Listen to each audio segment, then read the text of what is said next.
Salam əziz izləyicilər. Bugünkü qonağımız Bakı Dövlət Universitetinin əməkdaşı Sədaqət xanım David qızıdır. Salam Sədaqət xanım, necəsiniz? Salam, çox sağ olun, yaxşı olasınız, çox sağ olun. Sədaqət xanım, bugün nə haqqındadır şeirimiz? Bilirsiniz, mən müharibənin ən ağır, acılı vaxtlarında qələmin bir hissəsini süngü etdim. Mən də arxa cəbhənin qəhrəmanı oldum. Və gecəli gündüzlü döyüşən, Qarabağda döyüşən əsgərlərimizə şeirlər həsr elədim, poemalar həsr elədim. Bu bizim bir qələm sahibi kimi, bu bizim müqəddəs borcumuz idi, yazmalıydıq. Və qəhrəmanlıqda, vətənpərvərlik ruhda şeirlər həsr olmalı idi. Əslində qalsa, düzdür, hər bir mövzuya müraciət edirik. Mənim yaradıcılığımın əsas hissəsini köklədim Qarabağla bağlı. Qarabağla bağlı poema işlədim, şeirlər işlədim. Yəni, elə bir arxa cəbhənin bir qəhrəmanı, elə bir ki, arxa cəbhənin bir yazarı da mən oldum, bir döyüşçüsü mən oldum. Onlarca şəhid ailələrində şeirlər həsr elədim, onlarca qazilərimizə şeirlər həsr elədim. Əgər bugün mən evladı şəhid olan anaya azca da olsa şeirimlə təsəlli verirəmsə, nə xoş mənə. Bugün ana mənə minnətdar olur, mənlə görüşür, elə bilirəm ki, oğlum ölməyib, sağdır. Bu kəlmələri deyirsə, bir qələm sahibi kimi əlbəttə mənim üçün çox xoşdur ki, bugün bir anıya, evladı şəhid olan bir anıya təskinli təsəlli verirəmsə şeirlərimdə, bu mənim üçün böyük xoşbəxtlikdir. Ona görə də mən növbəti şeiri, yəni şeirlərimdə qəhrəmanlığı daha çox əks elətdirirəm. Mənim qəhrəmanım, vətənin yolunda qəhrəman oldum. Sizi unutmadı bu el, bu oba. Sizlə xilas oldu gözəl Şuşamız, daim ürəklərdə əbədi qaldınız. Sizinlə fəxr edir bütün el, oba, düşməndən Şuşanı siz geri aldınız. Hər evdə alışdı müqəddəs soba, bu elin, bu yurdun qəhrəmanları, bu odlar yurdunda günəş doğacaq. İgid qəhrəmanlar, cəsur oğullar, adım qəlbimizdə daim ucadır. Vətənin yolunda şəhid oldunuz, məğlub edilməsi məğlub etdiniz. Əbədi eşq olsun qəhrəmanıma, vətən üçün canından keçən oğullar.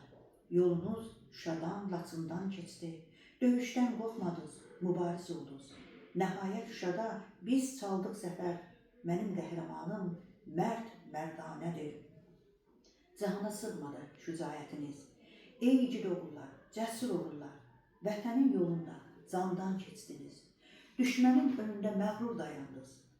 Düşmənə göstərdin, həddini bilsin. Qarabağ uğrunda candan keçdiniz.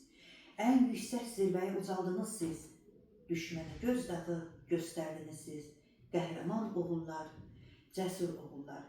Bilirsiniz, bu vətənpərvərlik mövzularına əlbəttə müraciət etməlidir hər bir qələm sahibi. Hətta mən deyərdim ki, orta məktəb dərsliklərində 90-cı 20 yanvar hadisələri, Qarabağ hadisələri və s. bunlar orta məktəb dərsliyinə 8-ci, 9-cu sinifdən başlamalıdır ki, testə salınmalıdır ki, bizim gələcəyimiz olan gənclər bunları bilsinlər. Bəzən mən bir qələm sahibi kimi öz əsərimdə demək, qəhrəmanımı keşməkeşli yollardan keçirdirəm. Keşməkeşli yollardan. Bəzən qəhrəmanımın azadlığını əlindən alıram. Amma sonra özüm narahat oluram ki, çalışıram qəhrəmanımı çox yollardan keçirdirəm, enişli yoxuşlu yollardan keçirəm ki, mən adicə bir əsərdə qəhrəmanımın azadlığını alıram, çox pis hisslər keçirdirəm və onu keşməkeşli yollardan keçirəndən sonra adi bir kağız üzərində keçirəndən sonra mən bir qələm sahibi kimi rahat oluram. Ona görə də azadlıq gözəl şeydir. Azadlığın qədrini bilməliyik. Məhəmməd Əmin Rəsulzadə deyir ki, bir kərə yüksələn bayraq bir daha elməz. Azadlıq şirin şeydir. Deyir, uğrunda ölən varsa vətəndir. Biz bayrağımızın qədrini bilməliyik. Vətənimizin, xalqımızın, millətimizin, elimizin, obamızın qədrini bilməliyik. Uğrunda ölən varsa vətəndir. Azadlıq şirin şeydir. Bilirsiniz, mühtərəm prezidentimiz İlham Əliyev cənabları sayəsində Qarabağımız işğaldan təmizləndi. Qarabağımız azaddır. Mən bir neçə dəfə Qarabağda olmuşam. Döyüşən əsgərlərlə görüşmüşəm. Azadlıqdan şirin şey ola bilməz. Deyir ki, hər bir quş da, göydə uçan quş da azad olmaq istəyər. Azadlığımızın qədrini bilməliyik. Dövlətimizin, xalqımızın, millətimizin qədrini bilməliyik. Möhtərəm prezidentimiz İlham Əliyev cənablarının ətrafında sıx birləşməliyik. Allah ona can sağlığı versin ki, bugün Qarabağımızı bizə qaytardı, azadlığımızı bizə qaytardı. Biz vətənimizi sevməliyik, xalqımızı, millətimizi, elimizi sevməliyik, bayrağımızı sevməliyik və bayrağımızı öpüb gözümüz üzərində saxlamalıyıq. Azadlıqdan şirin şey ola bilməz. Vətənimizi sevməliyik, millətimizi sevməliyik, dövlətimizi sevməliyik, dövlətimizin ətrafında sıx birləşməliyik. Mən həmişə qələm sahibi kimi həmişə çalışmışam ki, öz əsərlərimdə daha çox vətənimizi, xalqımızı, millətimizi tərənnüm edim. Mən bir neçə il bundan öncə Parisdəydim, Fransadaydım. Orada da 3 rəngli bayrağımızı mən orada ucaltdım.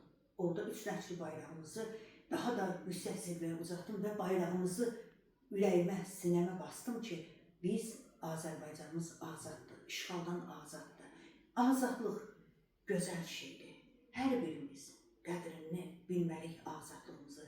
Məmməd Əmin Rəsulzadə deyir, bir kərə yüksələn bayraq bir daha enməz. Sizə də minnətdarlığımı bildirirəm. Vaxtınızı mənə sərf etdiniz, gəldiniz. Mən həmişə demişəm, yenə də deyirəm, nə qədər sinəmdə ürəyim döyünür, qələmimlə xalqımın xidmətində dayanacağam. Çox sağ olun. Sizdən də sağ olun.